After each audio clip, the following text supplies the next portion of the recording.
Before we get into the story, leave a comment and let us know what city you're watching from. And don't forget to rate the story from 0 to 10 at the end. Enjoy the story. The Grand Meridian Hotel ballroom sparkled like a jewelry box tipped over by careless hands. Crystal chandeliers dripped light onto marble floors, so polished they reflected the legs of champagne flutes and the sequined hems of designer gowns. A live jazz quartet played something sultry and low in the corner, their melody weaving through conversations about stock portfolios and summer homes in the Hamptons. It was the kind of party where everyone pretended not to notice the price tags still metaphorically attached to everything, including the people. Sophia Mitchell stood near the dessert table, feeling every inch the imposter she was. Her dress was borrowed from her roommate, a sleek black number that fit well enough but didn't quite hang on her, the way expensive clothing seemed to cling to the women around her. The invitation to this charity gala had come from her boss at the magazine, where she worked as a junior writer, a last-minute replacement after the senior editor caught the flu. Cover it for the lifestyle section, her boss had said. Network a little. Try not to spill anything on yourself. Sophia adjusted the thin strap on her shoulder and took a sip of champagne that tasted like it cost more than her monthly Metro pass. She had already interviewed the event coordinator and snapped a few photos on her phone. Her real job here was done. What remained was 3 more hours of feeling awkward and out of place. She glanced across the room, and her eyes landed on him. Tall, easily over 6 feet, with dark hair swept back in a way that suggested either natural perfection or an expensive stylist. He wore a black suit that fit him like it had been sewn directly onto his body, the kind of tailoring that whispered wealth without shouting it. His jaw was sharp enough to cut glass, and his eyes, even from this distance, held a cool, assessing quality. But what really caught Sophia's attention was the way he stood, slightly apart from the crowd, one hand in his pocket, the other holding a glass of amber liquid he didn't seem interested in drinking. He looked bored, detached, like he was counting the minutes until he could leave. And then it clicked in Sophia's mind, a terrible, mortifying misunderstanding that would change everything. She had overheard 2 women whispering near the coat check earlier. Did you see the escorts they hired for tonight? Apparently some of the single women requested them. Very discreet, very professional. Just arm candy to avoid awkward questions. Sophia looked at the man again, the slightly distant expression, the perfect appearance, the way he seemed to be waiting for someone. Oh God, she thought. He's one of them. Her heart began to race, not with attraction, though he was certainly attractive, but with a wild, desperate idea.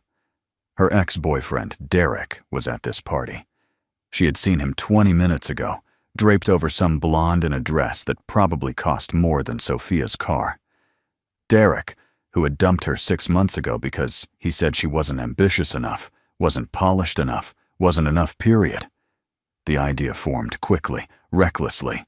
If she showed up with someone like that on her arm, Derek would see. Everyone would see. She wouldn't be the girl who didn't belong.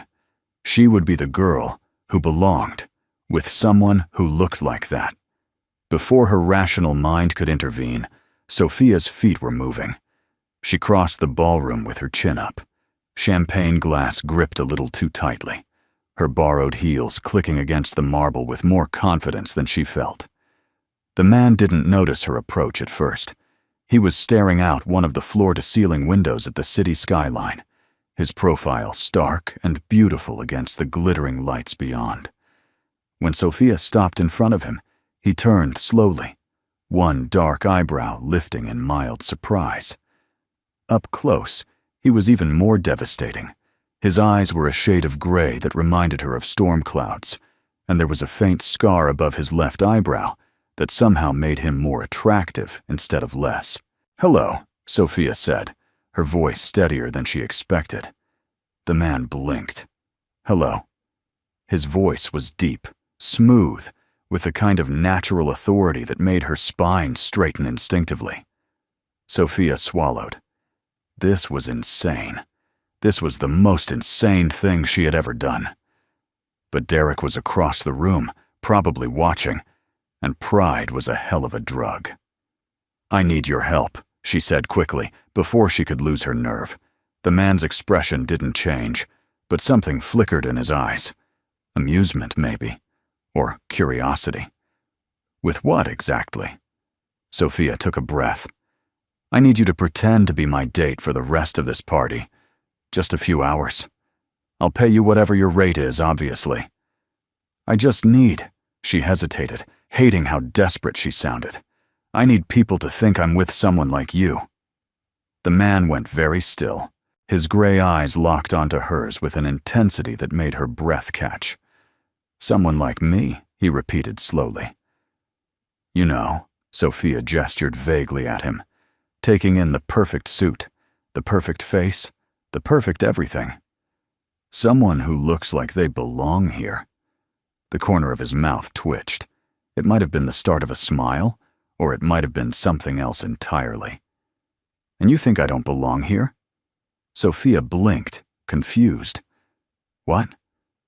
"No, I mean, you do belong here. That's the point." She floundered. "You're clearly very good at this." "At what?" "At being." Sophia lowered her voice. "An escort." The word hung in the air between them like a grenade with the pin pulled. For a long moment, the man said nothing. He simply stared at her, his expression unreadable, though something dangerous seemed to simmer beneath the surface. Then, slowly, deliberately, he set his glass down on a nearby table. His movements were controlled, precise, and Sophia suddenly had the unsettling feeling that she had made a tremendous mistake.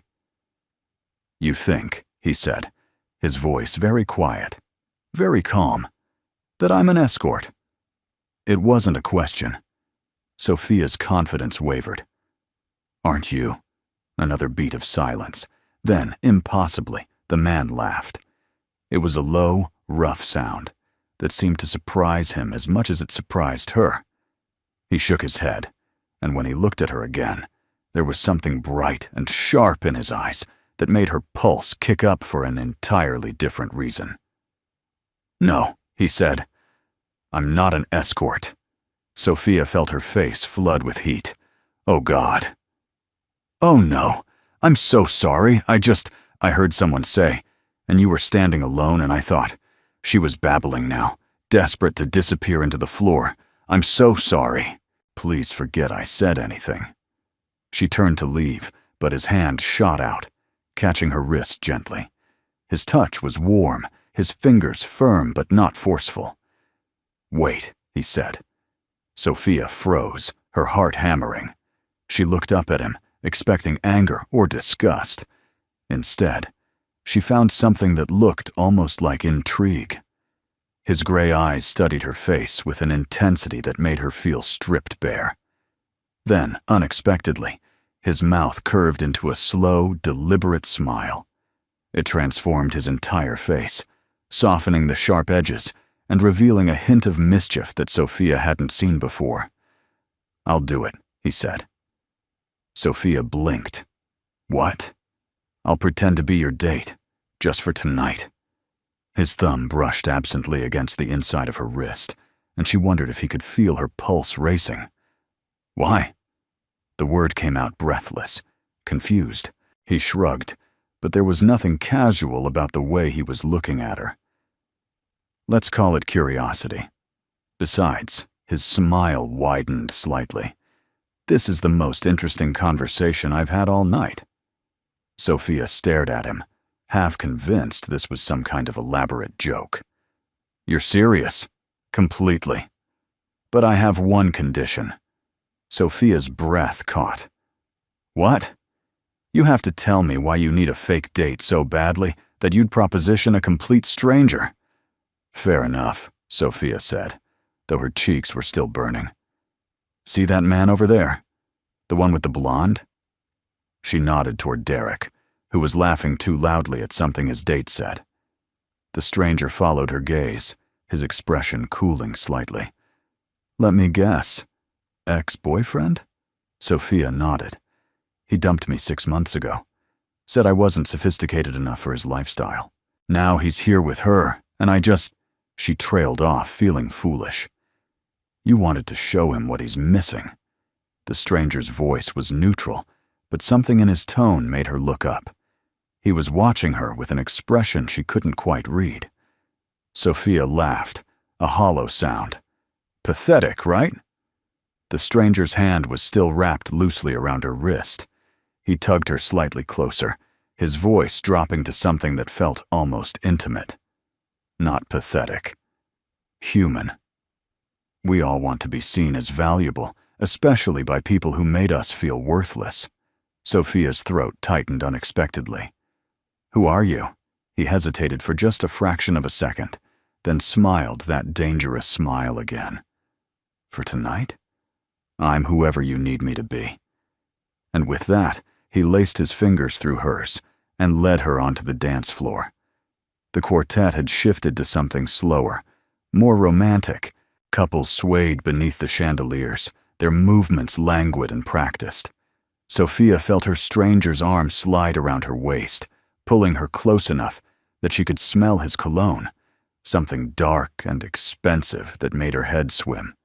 You didn't tell me your name, she said as they began to move.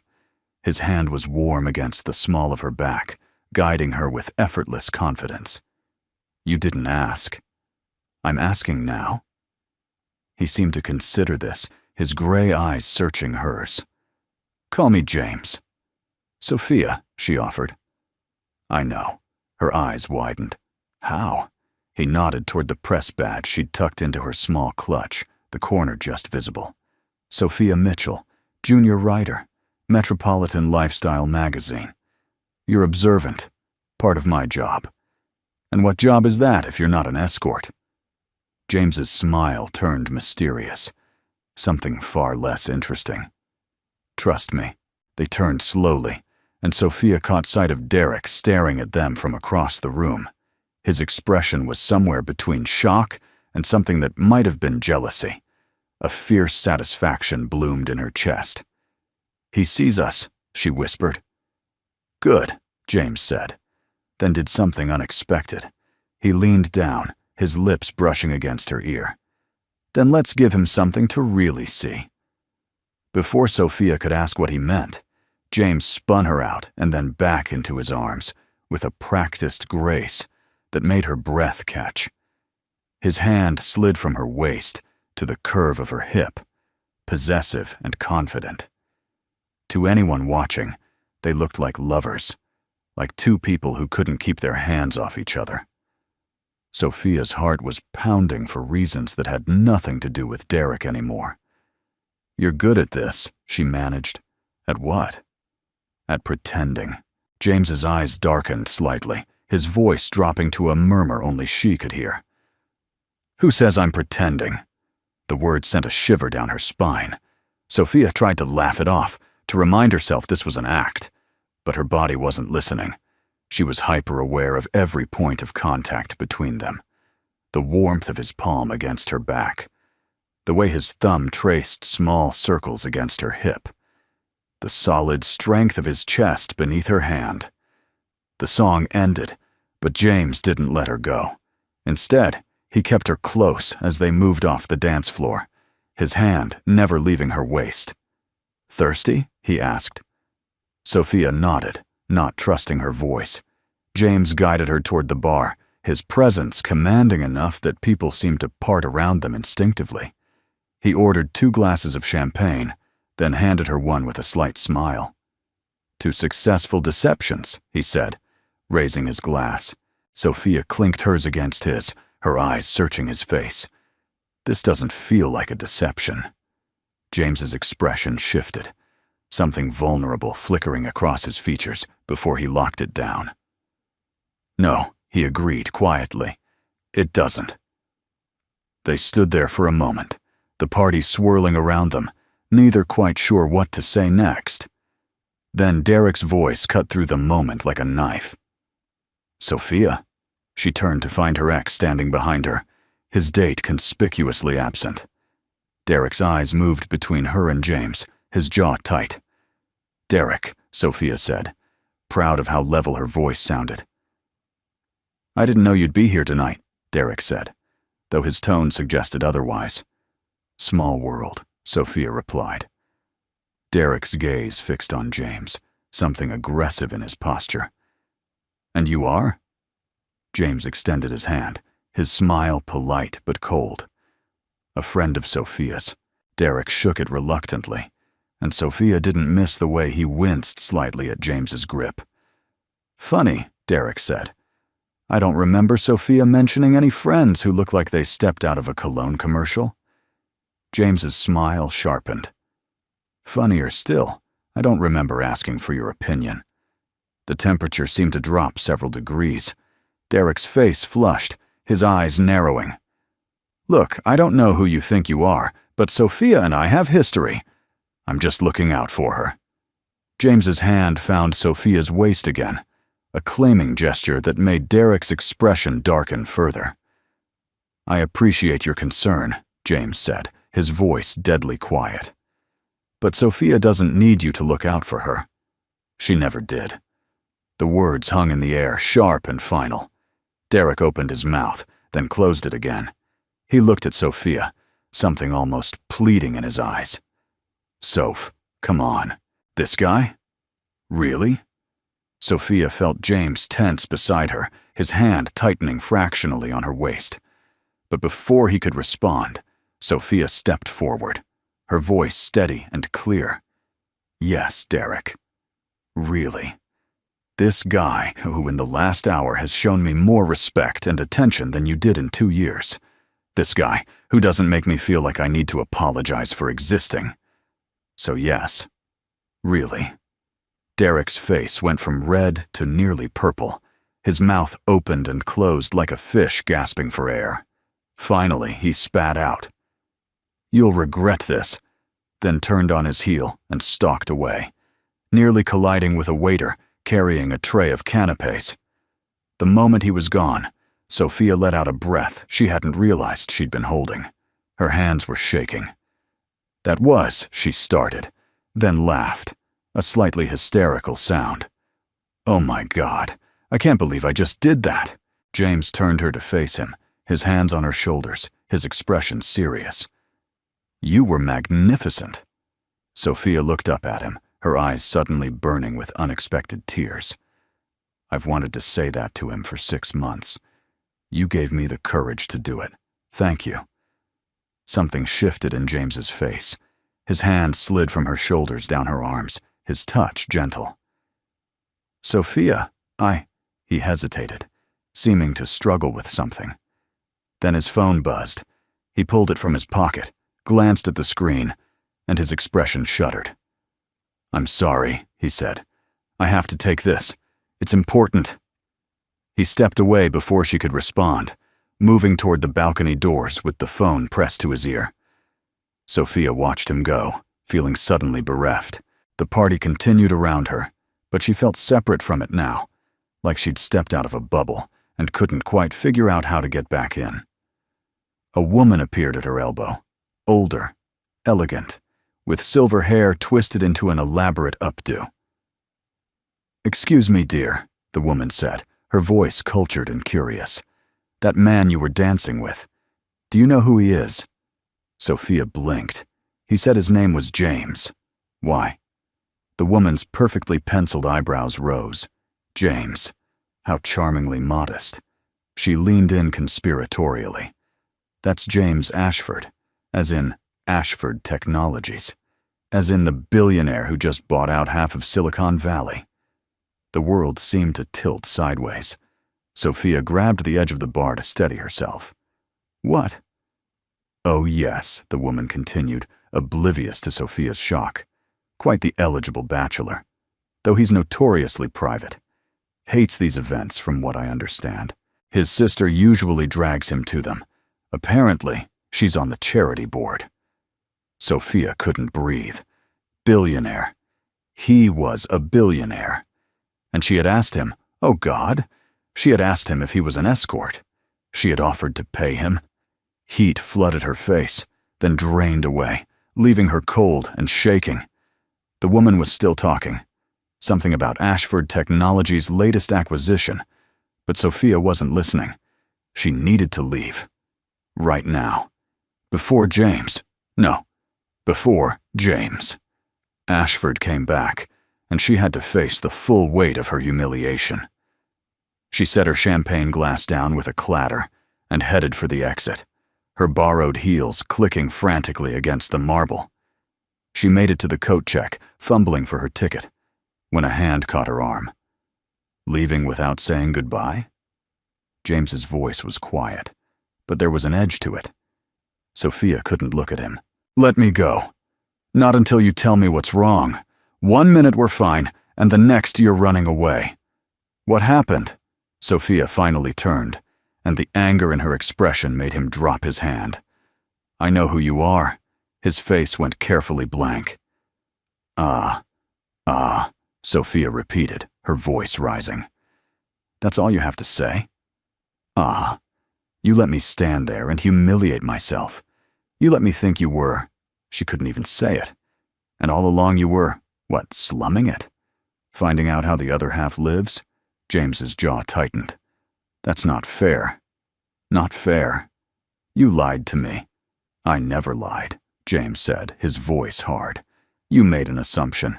I simply didn't correct it. Sophia laughed bitterly. Oh, that's so much better. Very ethical. I was trying to have one night where people didn't look at me like a bank account with legs, James snapped, the careful control slipping. One night where someone talked to me like I was a person instead of an investment opportunity.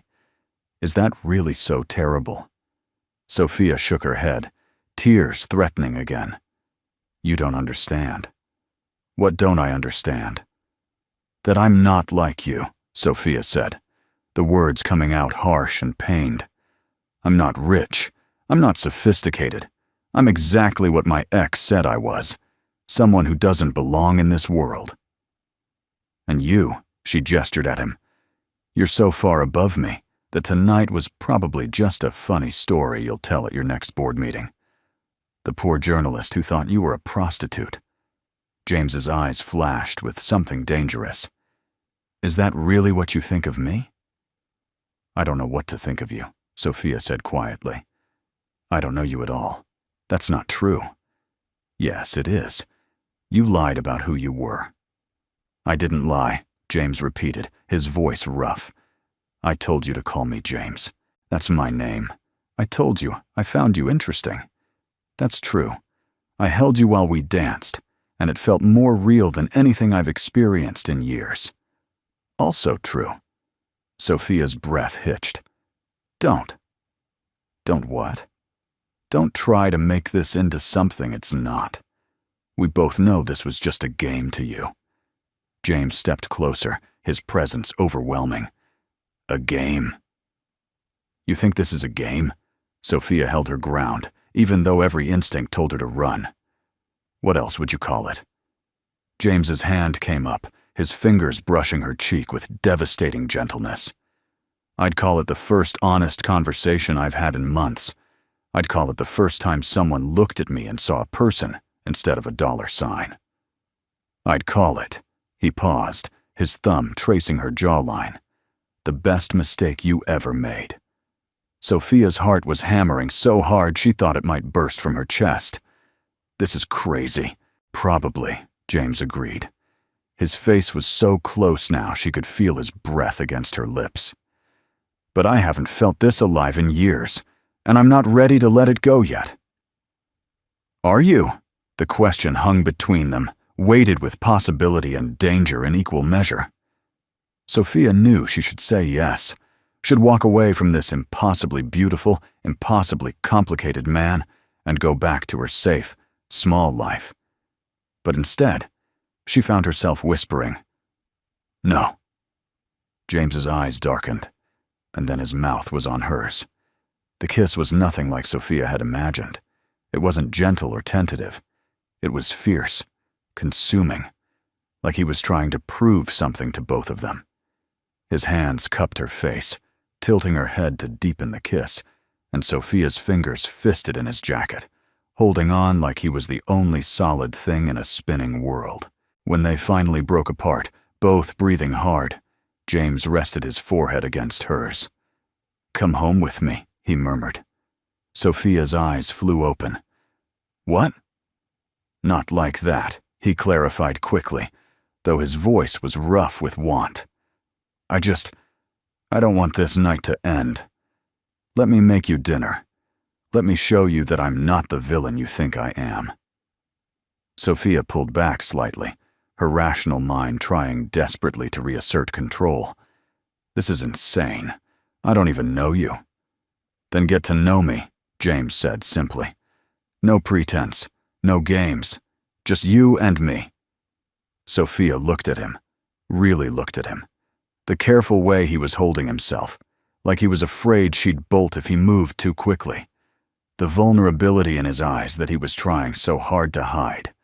The way his thumb was unconsciously stroking her cheek, like he couldn't quite make himself stop touching her.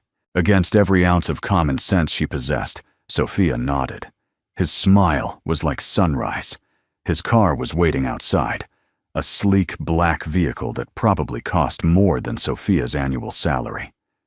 The driver opened the door without comment, his expression carefully neutral, even though his boss had just appeared with a strange woman he clearly hadn't arrived with. The ride to James's penthouse was quiet. He kept her hand clasped in his thumb tracing patterns against her palm. Sophia stared out the window, watching the city lights blur past, and tried to process what was happening. She'd come to the party alone, invisible. Now she was in a billionaire's car, heading to his home, after kissing him in a coat check like a teenager. Her life had officially become unrecognizable. The penthouse was everything Sophia expected, and nothing she was prepared for. Floor-to-ceiling windows offered a panoramic view of the city. Minimalist furniture in shades of gray and white. Original artwork on the walls. Everything was perfect, pristine, and utterly impersonal. "It looks like a magazine spread," Sophia said before she could stop herself. James shrugged out of his jacket, draping it over a chair. "That's because a magazine decorated it. I bought this place 3 years ago and hired someone to make it look like a home. Doesn't quite work, does it?" Sophia turned to look at him. "Where do you actually live?" "Here," James said, but there was something hollow in his voice. "Technically. But it doesn't feel like home. It feels like a very expensive hotel room. Why don't you change it?" He was quiet for a long moment, loosening his tie with fingers that weren't quite steady. "Because that would require knowing what I actually want. And I've spent so long being what everyone else needs me to be that I'm not sure I remember." The raw honesty in his voice made Sophia's chest ache. She crossed to him, stopping just close enough that she had to tilt her head back to meet his eyes. "Who do they need you to be?" James's laugh was bitter, strong, unshakable, brilliant. The genius who turned his father's company into an empire. The man with the Midas touch who never makes mistakes, never shows weakness, never admits that sometimes the weight of it all makes him want to walk away and never look back. Sophia reached up, her hand settling over his heart. She could feel it beating, fast and hard. "And who do you want to be?" His hand covered hers, pressing it more firmly against his chest. "Right now, just a man who met an interesting woman at a party and wants to know everything about her." Sophia smiled despite herself. "Everything? That could take a while." "We have time," James said softly. The way he was looking at her made Sophia's breath catch, like she was the only real thing in his perfectly curated, perfectly empty penthouse. Like she mattered. "I should tell you about myself," Sophia said. "The boring, non-billionaire version." "I want to hear it," James said. He led her to the massive sectional sofa, then surprised her by heading to the kitchen. "You said something about dinner," she called after him. "I did. Can you cook?" James's voice floated back, tinged with amusement. I can order takeout like a champion." Sophia laughed, some of the tension easing from her shoulders. She curled up on the sofa, tucking her feet beneath her. Around her, the city glittered like scattered diamonds. It was surreal, sitting here in this space that probably cost more than she'd earn in a lifetime, waiting for a man she'd mistaken for an escort to order Chinese food. James returned with his phone, sitting close enough that their knees touched. "Thai or Italian?" "Thai," Sophia said. His eyebrows rose. "Good choice. My favorite, too." As he placed the order, Sophia studied his profile, the strong line of his jaw, the slight wave in his dark hair that suggested it would curl if left to its own devices, the faint tension around his eyes that spoke of too many late nights and too much responsibility. When he hung up, she said, "Tell me something true." "About you," she clarified, "something you don't tell people at parties." James was quiet for a long moment. Then, "I'm lonely." The words were simple, stark. Sophia felt them land in her chest like stones. "I have more money than I could spend in 10 lifetimes," James continued, his voice low. "I have houses on 3 continents. I have employees who depend on me, investors who trust me, competitors who fear me. But I don't have anyone who sees me. Just me, not the empire or the bank account or the potential merger opportunity. Just," he paused. "James." Sophia's throat tightened. "I see you." His gray eyes met hers, searching. "Do you?" "I see a man who was kind to a stranger, even when she insulted him," Sophia said softly. "I see someone who danced with me like it mattered. I see someone who's tired of pretending." James reached out, his fingers tangling with hers. "Your turn. Tell me something true." Sophia took a breath. "I'm scared." "Of what?" "That I'm always going to be the person who doesn't quite fit. That my ex was right and I'm just—" She struggled for the words. "Not enough. Not smart enough. Not ambitious enough. Not polished enough. That I'll spend my whole life watching other people live the lives I write about in magazines." James's hand tightened on hers. "You're wrong," Sophia laughed shakily. "You don't know that." "Yes," James said fiercely, "I do. Because in one night, you've been braver than most people are in a lifetime. You walked up to a stranger and asked for help. You stood up to your ex. You called me out when you thought I'd lied to you. That's not someone who isn't enough. That's someone who's extraordinary." Tears pricked at Sophia's eyes. She blinked them away, but James saw. His thumb brushed beneath her eye, catching the moisture there.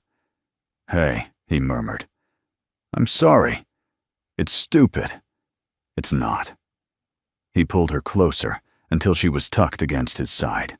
His arm came around her shoulders, solid and warm. "Talk to me."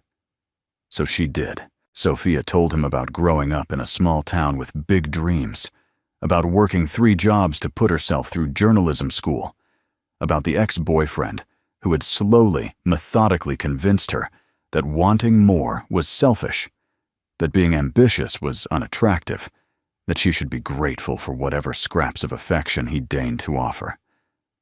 "I believed him," Sophia said quietly. "For so long, I believed him.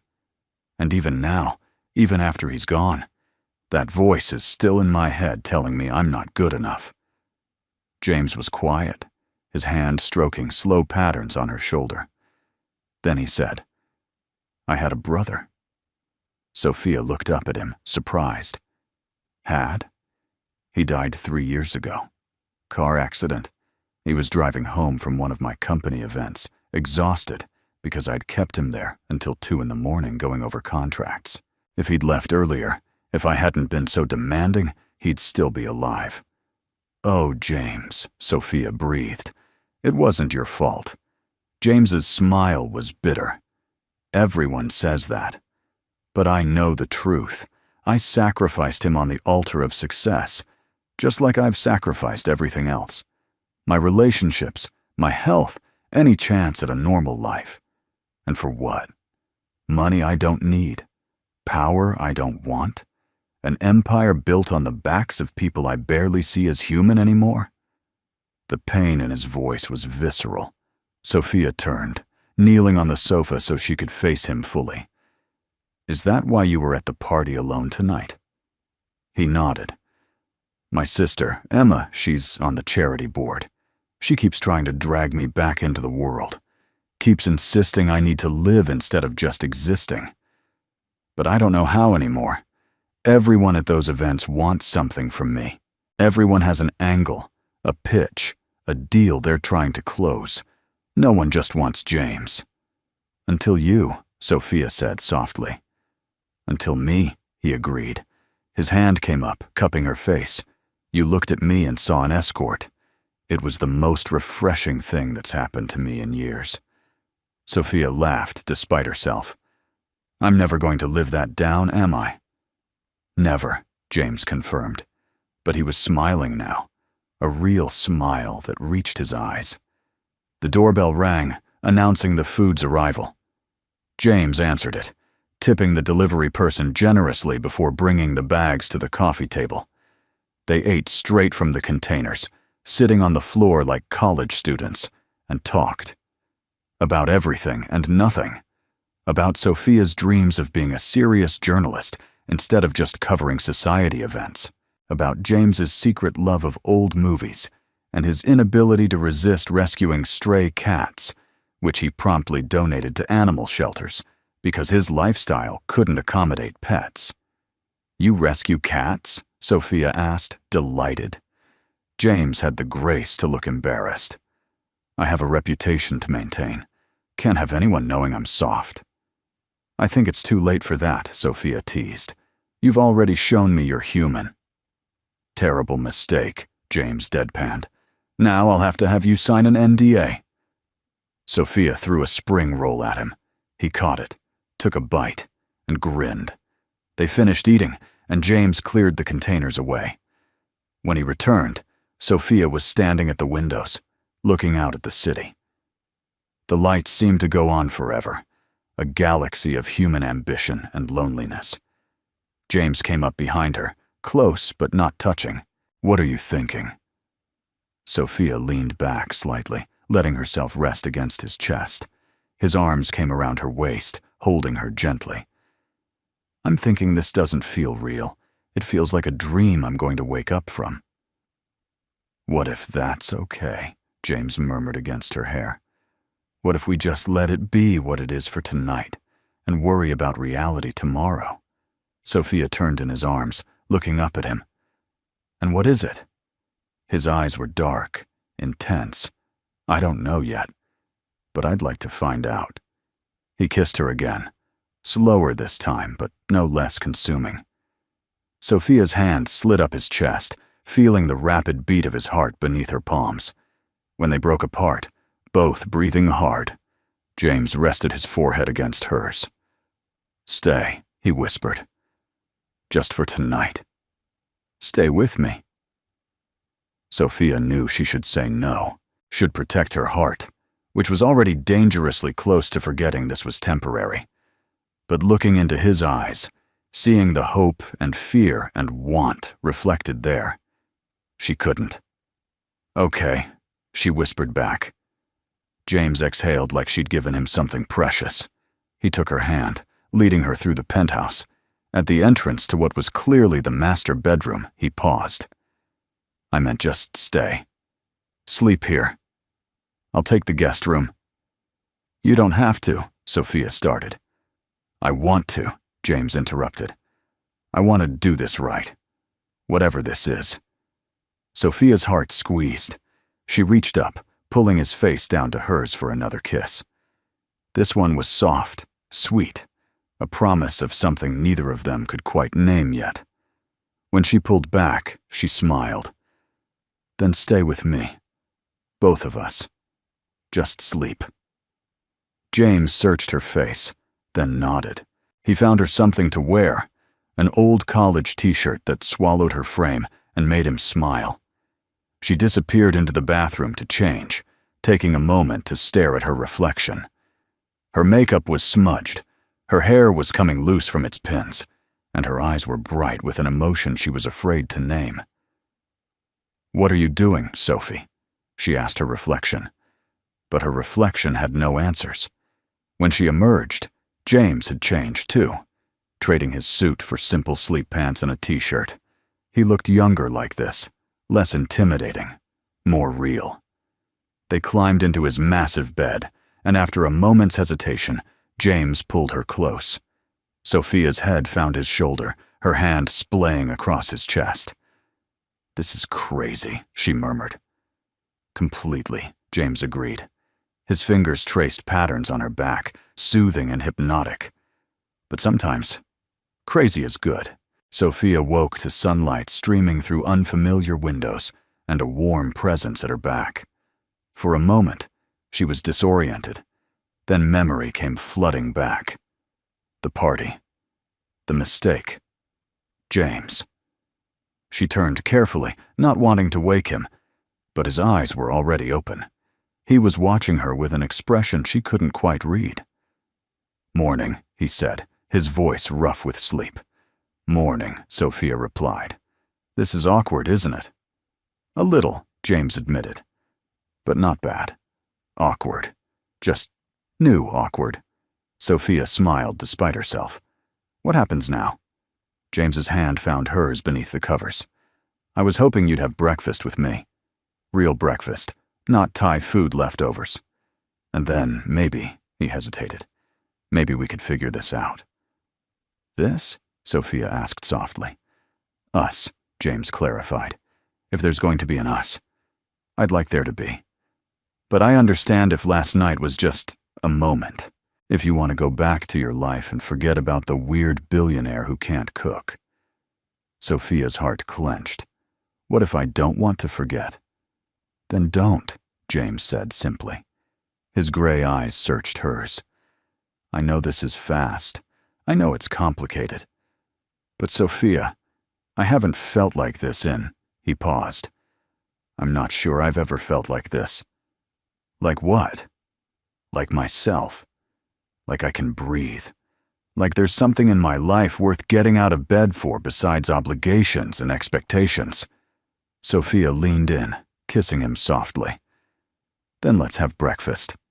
James's smile was like sunlight breaking through clouds. They made breakfast together. Or rather, Sophia made breakfast, while James provided enthusiastic but largely unhelpful commentary. He kept finding excuses to touch her, his hand on her waist as he reached past her for a pan, his fingers brushing hers as she handed him a spatula. It felt domestic, comfortable, right in a way that should have terrified her, but somehow didn't. They were halfway through eggs and toast when James's phone rang. He glanced at the screen and grimaced. "I have to take this. It's my sister." Sophia nodded, and James stepped away, his voice dropping to a murmur she couldn't quite hear. But she could see his face through the doorway, watch the way his expression shifted from relaxed to tense to something that looked almost like panic. When he returned, the easy warmth from earlier was gone. "What's wrong?" Sophia asked. James ran a hand through his hair. "That was Emma. She saw us at the party last night. Apparently, it's already in the society pages. Woman mysteriously appears with reclusive billionaire James Ashford. Speculation runs wild." Sophia's stomach dropped. "Oh, God." "It's fine," James said quickly. "Or it will be. Emma just wanted to warn me that the press might be sniffing around. She also," he paused, "wanted to know who you are and if I've lost my mind." "Have you?" "Lost your mind?" James looked at her, and something fierce and tender crossed his face. "Probably. But I don't want to find it again." The words should have reassured her, but Sophia couldn't shake the growing sense of unease. This was real now, not just a moment at a party or a night in a beautiful penthouse. This was her face in newspapers, speculation about who she was and what she wanted from James Ashford. "I should go," Sophia said abruptly. What? Why? Because this is your life, James. Photographers and society pages, and people analyzing every move you make. I'm not built for that. She gestured helplessly at herself. Me. And I'm just me, James said, crossing to her. Sophia, I don't care about the press. I don't care what people think. I care about you. You barely know me, Sophia protested. Then let me get to know you, James said. Please. Give us, a real chance. Not just one night. A real chance. Sophia wanted to. God, she wanted to so badly it hurt. But fear was climbing up her throat, whispering all the ways this could go wrong. What if your world chews me up and spits me out? What if people think I'm a gold digger or a social climber? What if I can't handle it and I disappoint you? Then we'll figure it out together, James said firmly. But Sophia, don't let fear make this decision. Don't let the bastard in your head that sounds like your ex win. His words hit her like cold water.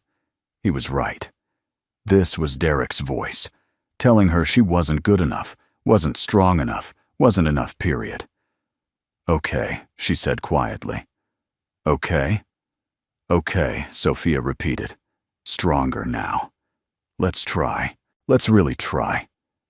James's entire face transformed.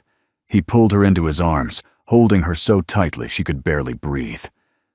Thank you, he murmured against her hair. I promise I'll make this worth it. Over the next few weeks, Sophia learned what it meant to date a billionaire. There were photographers camped outside her apartment. There were articles dissecting her background, her job, her clothes, her presumed motivations. There were people online who called her a nobody, a gold digger, a social climber using James for his money. It was brutal and invasive, and exactly as bad as she'd feared. But there was also James. James, who showed up at her door with coffee when she'd had a bad day. James, who read her articles and gave thoughtful feedback. James, who held her hand in public despite the cameras, and kissed her forehead and told her she was brave. James, who slowly, carefully, opened up about his own fears and insecurities. They were having dinner at a quiet restaurant, tucked into a corner booth away from prying eyes, when James said, I need to tell you something. Sophia's heart stuttered. That sounds ominous. It's about the night we met, James said, when you asked me to pretend to be your date. Yes? I'd been planning to leave, James admitted. The party, the company, all of it. I was going to sell everything and disappear. Just walk away from the life everyone expected me to live. Sophia set down her fork. What stopped you? You, James said simply. You walked up to me and asked for help, and for the first time in months, I felt useful. Not as a bank account or a business asset, just as a person who could do something kind for someone else. I didn't save you that night, Sophia. You saved me. Sophia's eyes burned. James, I don't know what to say. Say you'll keep doing it, James said. His hand found hers across the table. Keep reminding me that there's more to life than board meetings and stock prices. Keep showing me what it means to actually live. I think we're doing that for each other, Sophia said softly. His smile was heartbreaking in its vulnerability. Yeah, we are. They finished dinner and walked along the waterfront. It was late enough that most of the tourists had gone home, leaving the path relatively empty. James had his arm around Sophia's shoulders, and she was tucked against his side. And for the first time in weeks, no one was photographing them or shouting questions. This is nice, Sophia said. Just being, James agreed. He stopped, turning her to face him. The city lights reflected in his gray eyes.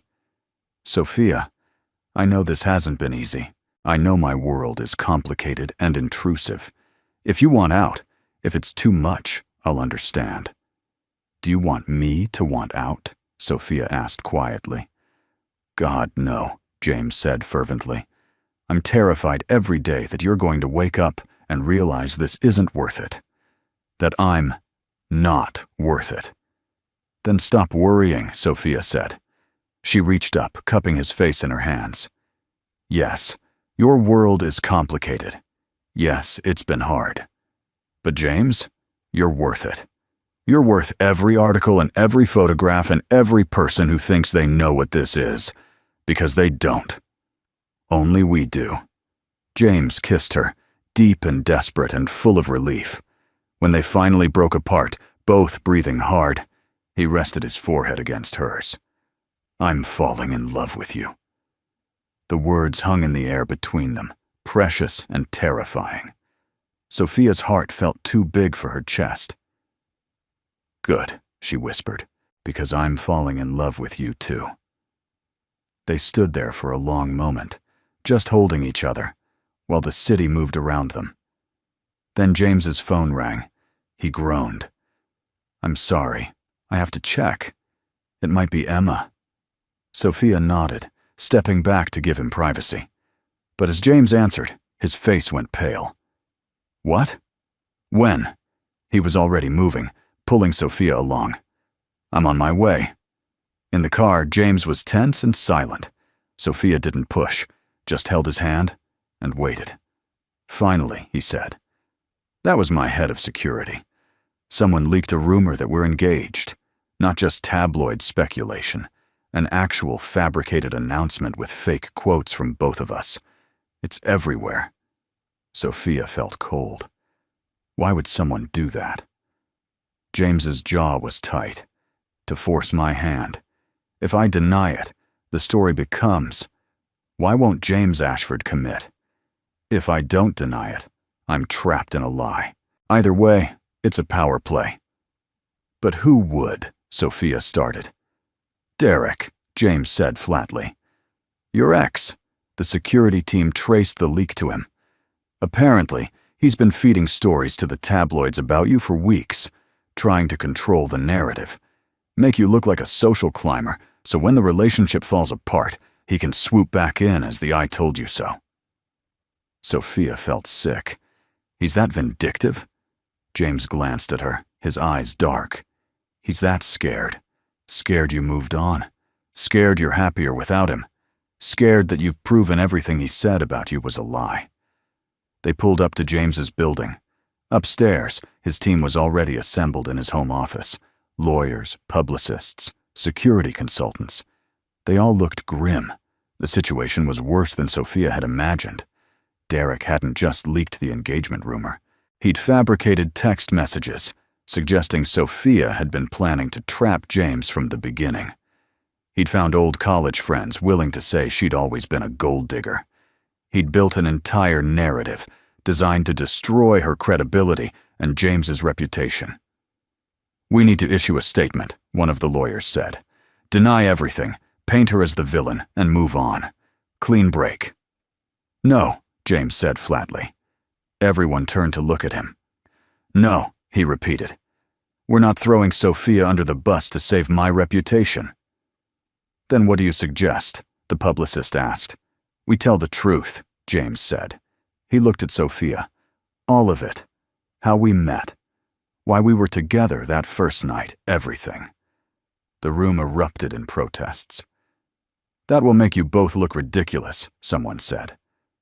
It will undermine your authority, said another.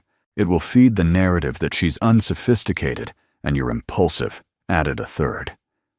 James held up a hand, silencing them all. Or it will show that we're human. That we met in an unconventional way and chose each other anyway. That the world can think what it wants. But this is real. He turned to Sophia. If you're okay with that, if you're willing to let me tell everyone that you mistook me for an escort, and I fell for you anyway. Sophia looked at him, this man who was willing to make himself vulnerable, to risk his carefully constructed image, to protect her. Then she looked at the assembled team, at their expensive suits and their calculating expressions, and their certainty that she wasn't worth the trouble. She thought about Derek, about all the times he'd made her feel small and unworthy, about all the voices in her head that told her she didn't deserve this, didn't deserve James, didn't deserve to be happy. And she thought about what James had said. Don't let fear make this decision. Yes, Sophia said clearly. Let's tell the truth. The publicist looked like she might faint. The lawyers started arguing, but James was smiling, that real smile that transformed his whole face, the one Sophia had come to treasure. They worked through the night, crafting a statement that was honest without being naive, vulnerable without being weak. By dawn, they had something that felt right. James Ashford met Sophia Mitchell at a charity gala under unusual circumstances. Their relationship began unconventionally and has continued in the face of intense scrutiny. While recent rumors of an engagement are premature, they are committed to exploring their connection privately. They ask for respect and privacy as they navigate this together. It wasn't flowery or defensive. It didn't throw anyone under the bus or make excuses. It was simply true. When they released it, the internet exploded. Half the comments were supportive, praising their honesty and calling them relationship goals. Half were critical, mocking them for airing their personal lives or questioning Sophia's motives. But slowly, a shift happened. Other people started sharing their own unconventional meeting stories. The narrative changed from judgment to curiosity to, eventually, acceptance. Derek, unsurprisingly, didn't take it well. He tried to double down, giving interviews claiming Sophia had always been manipulative. But the more he talked, the more desperate he seemed. Eventually, his own friends started distancing themselves, unwilling to be associated with his increasingly unhinged behavior. Sophia barely noticed. She was too busy living her life. She got promoted at work, her honest coverage of the charity gala, and the aftermath earning her recognition. She moved out of her tiny apartment and into a place that felt like home, not because it was expensive, but because it was hers. And she fell deeper in love with James. They had their first real fight 3 months in. It was about something stupid. Sophia couldn't even remember what later, but it escalated quickly. Voices were raised, doors were slammed. Sophia ended up crying in the bathroom while James paced the living room like a caged animal. But unlike with Derek, who would have let the fight fester and used it as ammunition for days, James knocked on the bathroom door within an hour. "I'm sorry," he said through the wood. "I'm an idiot. And I'm falling apart without you on the other side of this door. Please come out so we can fix this." Sophia opened the door, her eyes red and puffy. "I'm sorry, too." They held each other for a long time, neither quite sure who was supporting whom. Then James said, "I'm not good at this, at relationships, at being vulnerable, at letting someone see me at my worst. But I want to be good at it, with you. So teach me. How do we fight without destroying each other?" "We remember that we're on the same team," Sophia said. "We say what we mean instead of what we think will hurt most. We cool down before we talk. We forgive." James kissed her forehead. "Okay, we can do that." And they did. The fights didn't stop entirely because life wasn't a fairy tale, and they were both stubborn, complicated people. But they learned to fight fair, to apologize, to choose each other even when it was hard. 6 months after they met, James took Sophia back to the Grand Meridian Hotel, the same ballroom where she'd mistaken him for an escort, and accidentally changed both their lives. "Why are we here?" Sophia asked as they walked in. James didn't answer, just led her to the middle of the dance floor. The space was empty. No party tonight. Just them and the echoing silence. The lights were dimmed, but James must have arranged for the chandeliers to be on because they sparkled overhead like stars.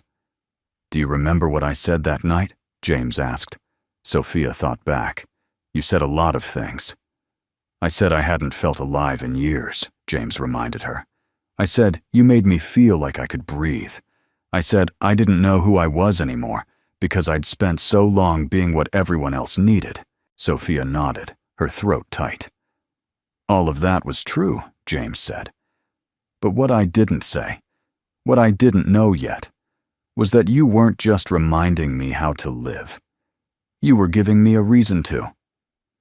He reached into his pocket and pulled out a small velvet box. Sophia's heart stopped. James, she breathed. 6 months ago, you walked up to me and asked me to pretend, James said. His voice was steady, but his hands were shaking slightly. You thought I was someone I wasn't, and somehow, that was exactly what I needed. Someone who could see past the empire and the reputation, and just see a man. Someone who could be brave enough to ask for help and honest enough to call me out when I was wrong. Someone who could love me, not despite my flaws, but including them. He opened the box. Inside was a ring, simple and elegant, a single diamond that caught the light from the chandeliers above. I'm not asking you to pretend anymore, James said.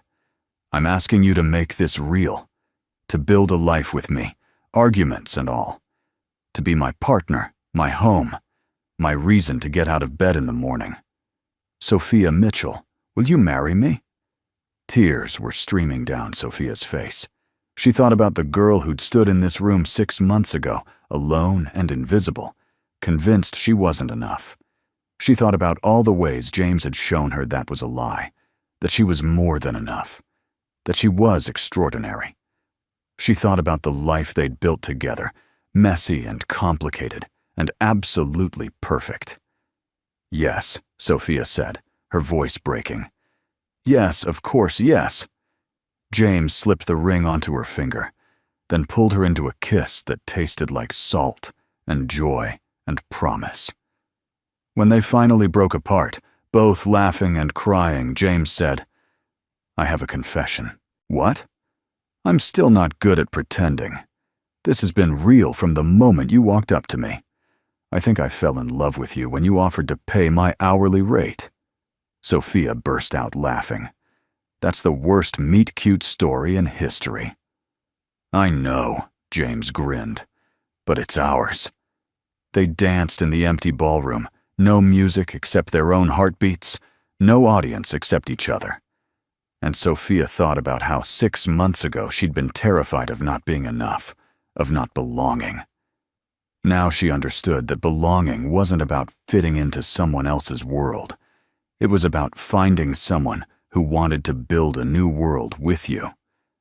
One where mistakes could become miracles, where loneliness could become love, and where two people could see past the pretense to the truth underneath. A truth that was messy and complicated and absolutely worth fighting for. Their wedding was small, intimate, everything the charity gala hadn't been. Just close friends and family in a garden, with Emma as Sophia's maid of honor and James's best friend from college as his best man. Sophia wore a simple white dress. James wore a suit that didn't look like armor, and they wrote their own vows. I promise to always see you, Sophia said. Not the CEO or the empire or the bank account. Just James. Just the man who rescues stray cats and can't cook but tries anyway. The man who holds me when I'm scared and believes in me when I don't believe in myself. The man who taught me that being enough starts with believing I am. I promise to always choose you, James said, his voice thick with emotion. Even when it's hard. Even when the world has opinions. Even when I'm scared of how much I need you. You walked into my life when I was ready to walk away from everything, and you gave me a reason to stay. You gave me hope. You gave me home. There wasn't a dry eye in the garden. When they kissed, sealing promises they both intended to keep, everyone cheered. At the reception, Derek tried to crash. Security stopped him at the gate, but Sophia saw him through the fence. For a moment, she felt a flicker of the old fear. Then James's hand found hers. "You okay?" James asked quietly. Sophia looked at her ex-boyfriend, at the bitterness and anger etched into his face, and felt nothing but pity. She turned to her husband, this man who had seen her at her most vulnerable and loved her anyway. "I'm perfect," she said, and she meant it. Derek left eventually, and Sophia didn't give him another thought. The reception continued, full of laughter and love and terrible dancing. James's sister Emma gave a toast that made everyone cry, then laugh when she revealed that she'd been trying to set James up for years, and he'd turned down everyone. Apparently, all it took was someone mistaking him for a prostitute, Emma said, grinning. Who knew that was the key? Sophia's face flamed, but she was laughing too. James pulled her close, whispering in her ear, "Best mistake of my life."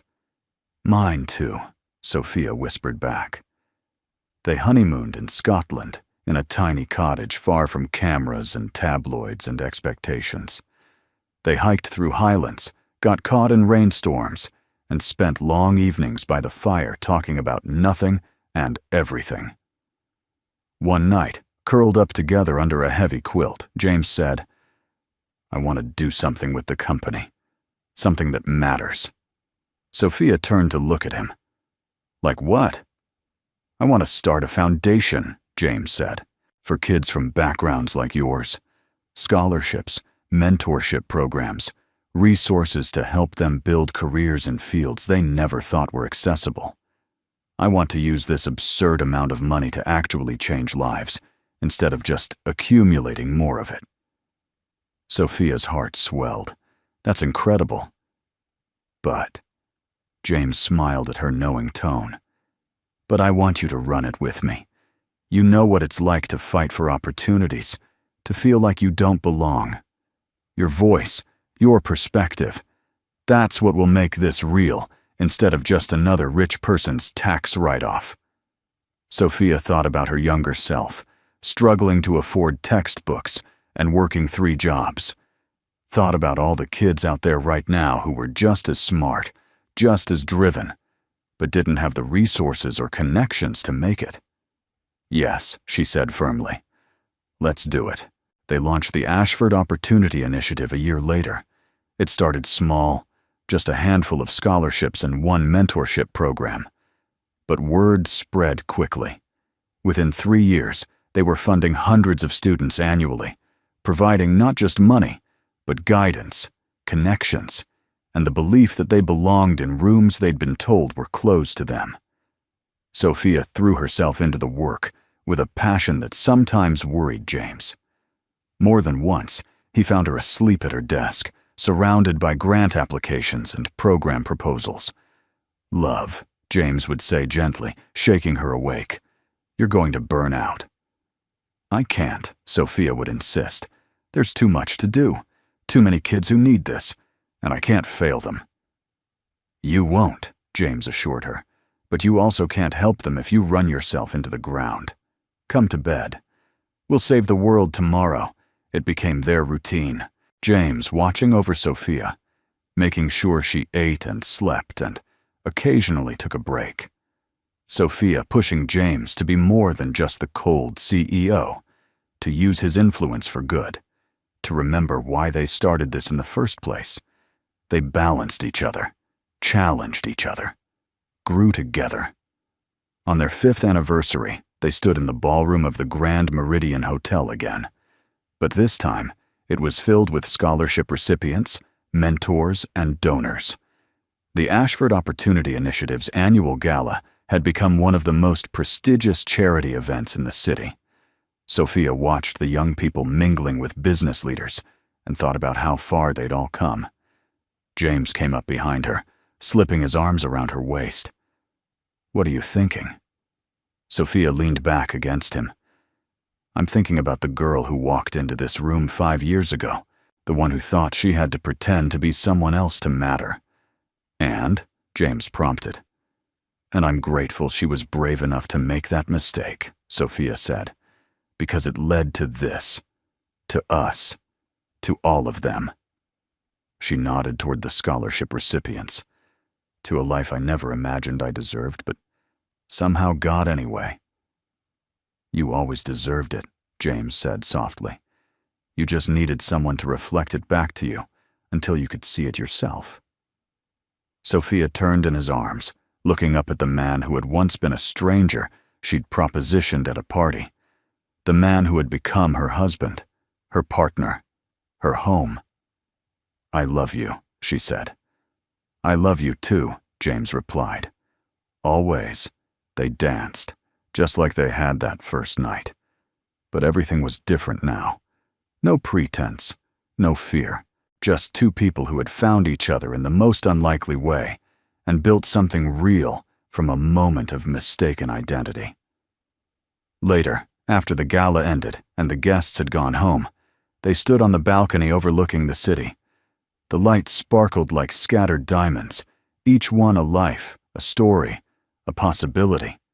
Do you ever wonder what would have happened if I hadn't mistaken you for an escort? Sophia asked. All the time, James admitted. I think I would have left that party alone, would have sold the company, would have disappeared, would have never known what I was missing. And now? Now I know exactly what I would have been missing, James said. He pulled her closer. Everything. Sophia rested her head against his chest, listening to the steady beat of his heart. They stayed there for a long time, watching the city breathe below them, grateful for the mistake that had changed everything. Because sometimes, the best things in life come from the moments we get wrong, from the chances we take when we're scared, from the people who see past our mistakes to the truth underneath. And sometimes, just sometimes, the person you mistake for someone else turns out to be exactly the person you needed all along. 10 years after that first night, Sophia stood in the same ballroom once again. But this time, she wasn't alone or invisible. She was presenting the Ashford Opportunity Initiative's impact report to a room full of people who once would have intimidated her. The foundation had grown beyond anything she and James had imagined. They'd funded over 5,000 scholarships, placed graduates in top companies across every industry, and created a network of support that extended far beyond money. But more than the numbers, there were the stories. Like Maya, the first recipient, who'd gone from a struggling single-parent household to becoming a doctor who now volunteered at free clinics. Like David, who'd used his scholarship to study engineering and now worked for a nonprofit bringing clean water to developing countries. Like Jasmine, who'd become a teacher and started her own mentorship program in her old neighborhood. These weren't just success stories.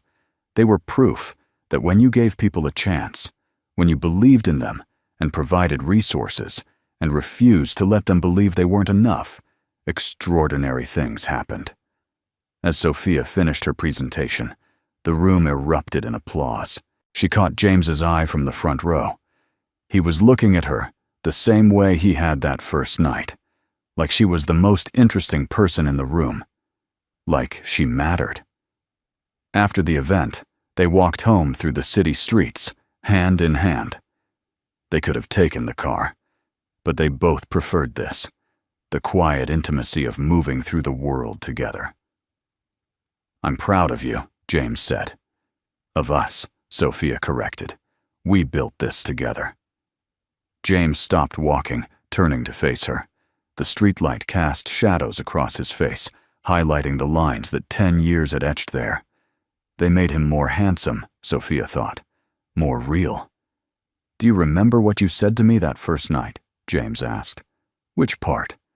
The part where you said you needed people to think you were with someone like me, James said. Someone who belonged. Sophia winced. I was so stupid. No, James said. You were honest. And the truth is, I needed you just as much. I needed someone who could see past the performance to the person underneath. Someone who could call me James instead of Mr. Ashford. Someone who could love me, not for what I could provide, but for who I was. We saved each other, Sophia said softly. We did, James agreed. And we're still doing it. Every day. They continued walking, passing the places that had become landmarks in their story, the restaurant where they'd had their first real date, the park where James had first told her he loved her, the bookstore where they'd spent a rainy Sunday afternoon arguing about whether happy endings were realistic. "Look at us," Sophia said, gesturing at their surroundings. "We got our happy ending." James squeezed her hand. "This isn't an ending. It's just a chapter. There's still so much ahead. More kids to help, more impact to make, more life to live together." Sophia smiled. Always the optimist. "Only since I met you," James said. "Before that, I was a cynic who thought happiness was a myth sold to people who didn't know better. And now? Now I know happiness is real. It's just not what I thought it would be. It's not a destination or a state of permanent bliss. It's a choice. It's choosing to build something meaningful with someone you love. It's choosing to get up every day and try to be better, do better. It's choosing each other, even when it's hard." They reached their brownstone, the home they'd bought 3 years ago when the penthouse started feeling too much like a museum. This place was lived in, comfortable, full of books and photos and memories. Inside, they kicked off their shoes and collapsed onto the couch. Sophia curled up against James, his arm coming around her automatically. The TV flickered on, some late-night show neither was really watching. "Do you ever regret it?" Sophia asked suddenly. James looked down at her. "Regret what?" "All of it. The scrutiny, the challenges, the way our entire relationship has been lived under a microscope. How I pulled you into my chaos that first night." James was quiet for a long moment. Then he said, "That first night, when you walked up to me, I was planning my exit strategy. Not just from the party, from everything. I was going to liquidate my assets, set up trusts, and disappear. Maybe move to some island where no one knew who I was or what I was worth. Just be James, whoever that was. What stopped you?" "You stopped me," James said. "You looked at me like I was a person, not a portfolio. You asked me for help, something no one had done in years because everyone assumed I had everything figured out. And when we danced, when you let me hold you, I remembered what it felt like to be human, to connect with someone. So no, I don't regret a single second. Not the photographers or the tabloids or the challenges, because all of it led to this, to us, to a life that matters."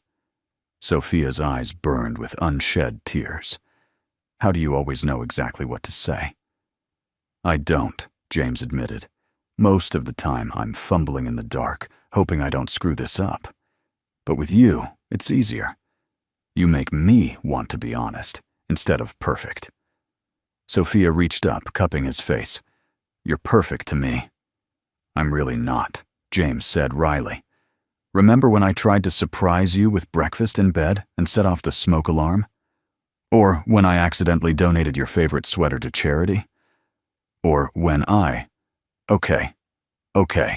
Sophia laughed. "You've made your point. You're beautifully imperfect. Just like me. Exactly like you," James agreed. "That's why this works. We're both a little broken, a little lost, figuring it out as we go.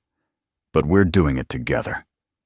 They sat in comfortable silence, watching the city lights through their window. After a while, James said, "You know what I think about sometimes?" "What?" "That moment when you realized I wasn't an escort. The look on your face. Pure horror and mortification." Sophia groaned, burying her face against his chest. "Do we have to relive this?" "Always," James said cheerfully. "It's my favorite story. I will never, ever let you live that down." "You're terrible," Sophia muttered, but she was smiling. "I know," James said, "but you love me anyway." "I really do," Sophia said. "Against all odds and common sense, I really, really do." "Good," James said, kissing the top of her head. "Because I love you too. More than I thought possible. More than I knew I was capable of. You taught me that." They stayed there until the early hours of morning, talking and laughing and dreaming about the future. And when they finally went to bed, tangled together in sheets that had been washed so many times they were soft as clouds, Sophia thought about how far they'd come, from strangers to lovers to partners to a team that was changing lives. It wasn't the fairy tale she'd imagined as a girl. It was better, because it was real. What did you think of their story? Share your thoughts in the comments. On a scale from 0 to 10, what's your rating? Subscribe to the channel and turn on notifications to follow all our stories, and check out more emotional stories by clicking on the end screen.